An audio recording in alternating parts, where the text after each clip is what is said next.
Okay, so here's Dad Blog 1. So it seems like a water detector inside the bathroom is going off. And yeah, pretty much I need to figure out how to get it dry, how to fix it, and stop the alarm from going off.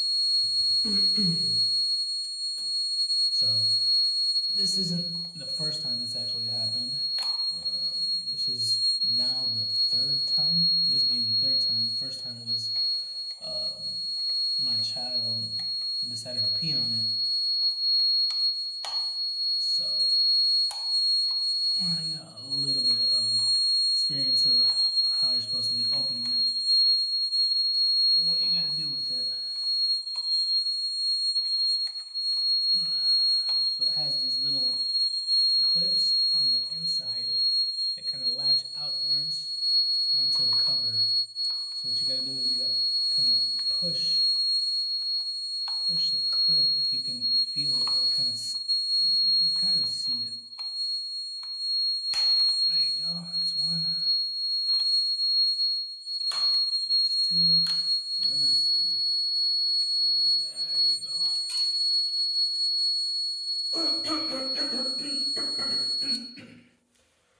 there you go. It kind of shut off on its own. So the wife accidentally sprayed it with some sort of a spray cleaner or water or something. I didn't ask what she sprayed it with, but it got wet and the sensor just started going off. So basically it has two probes or two electrical sensors, if you can see that, two metal rods, and when the water makes a connection at the bottom, it completes the circuit. So you have the one on the left, the one on the right, and yeah, that's pretty much it. I don't know. Let's see if it works.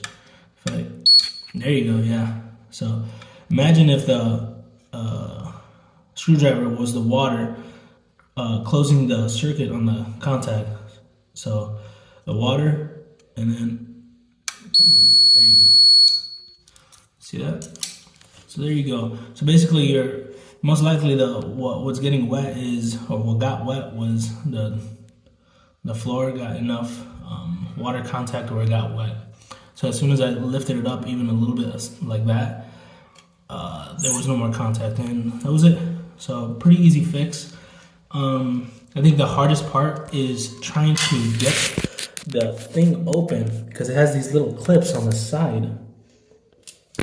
You have to kind of finagle it to get it open. So there you go. That's the water sensor alarm. Yeah, I've noticed that there hasn't been any kind of videos. I've personally had a lot of trouble with trying to fix this. So yeah, hopefully this helps out.